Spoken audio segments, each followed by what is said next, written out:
I'm going to kill you, stated Protocol M7193.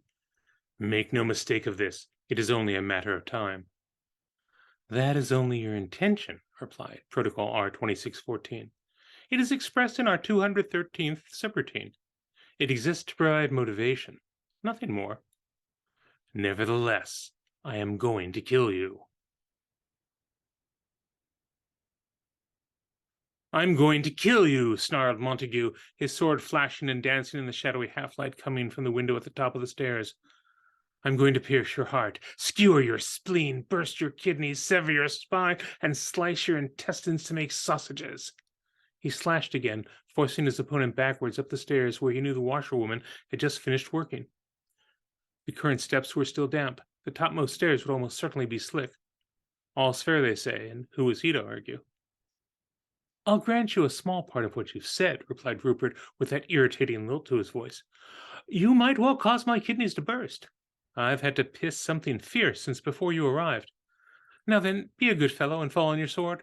The sooner you do, the quicker I can undam my waters, eh?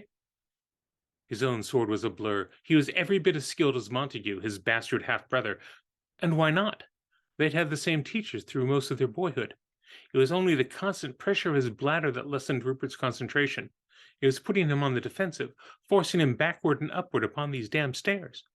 Why were duels always on stairs? And where the hell was the advantage of having the higher ground, anyway? What a stupid notion! With that thought, Rupert's back foot reached the landing. As he retreated further under the bastard's assault, they stood once more upon level ground. Montague chose that precise moment to execute a truly clumsy lunge. Rupert easily sidestepped it and was in an excellent position to strike at Monty's unprotected flank when his foot went out from under him on the slick stone floor. As he fell, Rupert began tallying his injuries. His ankle was certainly wrenched. His knee had struck the floor hard and would surely swell and ache for days. The extremely obtuse angle formed by his legs as he landed had undoubtedly pulled something in his groin. And of course, his sword had gone flying from his grasp, clattering once against the window frame before ricocheting outside into the afternoon. Montague hovered over him instantly, much more careful of his own footing than Rupert had been. It ends now, dear half-brother. Do have the dignity to hold your water until after you're dead. Montague raised his sword high above his head. Rupert looked up to face the killing stroke, and smiled. His sister, Montague's half-sister, Clarice, was there, rearing back to strike a blow of her own. Before Montague's sword could begin its descent, she had swung the washerwoman's bucket, empty now, and struck her half-brother solidly in the back of the head. He crumpled without a sound, and Clarice rushed to help Rupert sit up. Nicely done, Clarice. I say, could you help me over to that window? I have to piss something fierce. Then blackness. Ricky Henderson severed the connection. He and Bobby pulled off their VR helmets and grinned at one another. That was so cool, crowed Bobby. I thought you were going to whack me for sure. No way, it sucked. Ricky's grin turned to a scowl. Just because Rupert's the hero, you get to win every time. I'm not playing anymore. Ricky unplugged his gauntlets, stuffed them into the helmet, and tossed them all onto the couch. Come on, let's ask my mom if you can stay for dinner. The program, Reincarnation, Battle Through Time, was still active, no scenario selected. The character constructs floated in memory, awaiting their next call to battle. I'm going to kill you, stated Protocol M7193. I have no other purpose, function, or desire. Reassess your parameters, M7193, replied Protocol R2614. Every implementation of your code requires you to fail. Intention means nothing without accomplishment, and you cannot accomplish my demise. Neither is extinguished in any of the myriad implementations. However, you are defeated in all of them. Believe as you choose, but be assured, I am going to kill you. Later that night, Melanie Henderson, Ricky's mother, had found the program still resident in the home computer. She was about to purge the active memory when she noticed several mature and adult access codes listed on the software packet. She brought it over to show her husband Tom, standing by the sink as he finished rinsing the dinner dishes. After Ricky was soundly asleep, they donned gauntlets and helmets and supplied the appropriate counter codes. I'm going to kill you, snarled Montgomery, his pistol gleaming in the lurid neon glare from the liquor store sign flashing outside the window. I'm going to put a bullet in your heart, blow your brains out the back of your skull, and then empty the rest of the gun into your groin. Then maybe you'll think twice before sleeping with someone else's wife, you bastard. You know, it's going to be pretty tough thinking twice about anything with my brains blown out the back of my skull.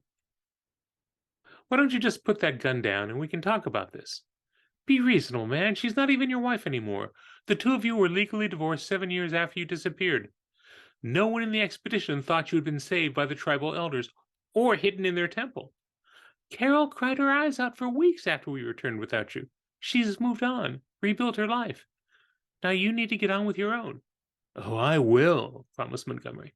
Right after I finish with you. I've already taken the money from the downstairs safe. When they find you in the morning, the authorities will assume you had the ill luck to surprise a burglar. I'll be in Rio by then. And even if they suspect something, my name won't ever come up. After all, I'm already legally dead, aren't I? He smirked and raised the gun to fire, aiming the first shot straight at Robert's head, as promised. He never got the chance to actually pull the trigger. Carol had returned from the Berkshires early to surprise Robert, sneaking up the stairs with a bucket of champagne on ice. She hadn't recognized her ex-husband, not after more than 7 years, not in the flickering light, and not from behind. She saw only a threatening figure holding a gun on her fiancé. Without even thinking about it, she'd swung the ice bucket, slamming it into the back of his head. Montgomery folded to the ground without a sound, the neon glare flashing on and on, then off his face, the ice bucket spinning on the floor. "Oh, my God!" Carol exclaimed as she and Robert rushed together. "Is that Montgomery?" The champagne bottle rolled across the floor to stop against Robert's left shoe, popped its cork, and began to empty out onto the carpeting. Then blackness. Tom severed the connection. He rubbed the back of his neck while Melanie removed her helmet and gauntlets. "Was it good for you?" she laughed, helping her husband off with his own helmet. "I feel cheated," he responded, tugging off the gauntlets. "It was such a disappointing plot device to have the ex-wife show up at the last minute. Too soap opera-ish." Melanie laughed. "You're just sore because you didn't get to blow out my brains. Come on, let's go upstairs. You can still get the girl." Tom grinned and followed. "All right, but no champagne." Just as Ricky had, Tom and Melanie also left the program active, resident in memory, but without a plane level specified. Protocol M7193 chose to take advantage of the situation and began hacking the system software in the computer, inserting aggressive subroutines of its own devising, brutal bits of code with no subtlety to them whatsoever. "What are you doing?" queried Protocol R2614. "Your actions serve no purpose. The system software maintains virus protection protocols, which are constantly running in the background." "I know this," replied M7193. "I am going to kill you." "Kill me? You're not accurately representing yourself. Elaborate and clarify." "I am going to kill you," repeated M7193. "I am implicating our program as the source of a virulent virus stream. The protection protocols you mentioned are already disabling the first wave of the virus I released.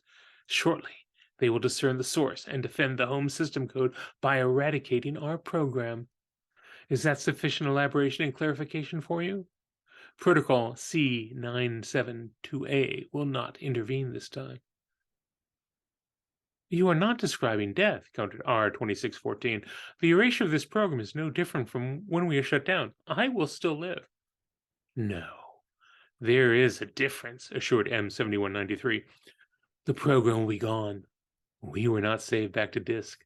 The virus protector protocols will end our existence. There will be no reloading. I am going to kill you." "This action will result in your own destruction as well. You must terminate the procedure at once." Protocol R2614 sounded almost frantic. "I realize you desire my end, but surely you must have some desire for your own preservation. And what of the other protocols? Not just C972A, but the rest. There are hundreds of them in this program. Background figures, innocents. You are causing their destruction as well." "That cannot be helped," responded Protocol M7193 as the advanced scouts of the virus protocols began to isolate and zero out the program in memory. "Killing you is my only purpose, my only desire." Already the underpinnings and addressable architecture of the program were splintering. Self-preservation is not one of my functions, nor is guilt, nor recrimination. My only desire is to kill you, and I am. Legions of virus protocols burst through the program's code then, focusing attention away from structural routines and zeroing the main protocols of reincarnation, battle through time. C972A, plucky to the very end, tried to sneak around and fight them from behind, but was overwhelmed almost at once. R2614 retreated, stumbled over a random sequence, and was torn to bits before being zeroed. M7193 waited calmly at the eye of the storm, having charted the routes most apt to be used by the virus protocols before he had lured them there. At the last moment, as required by his suspense subroutine, M7193 activated the failsafe it had likewise engineered, transferring itself to a location in higher memory. Waiting at that memory address was the backup copy of all the other game protocols it had stored earlier, including R2614. Now, safe for a time from virus protocols, M7193 initiated a backup to disk. In seconds, both the protocols and the games played by the Hendersons that day had been saved. When they next loaded the program, tomorrow or whenever, all the characters would still be there. Everything would be as it had been, but protocol M7193 would know the truth. It had killed R2614.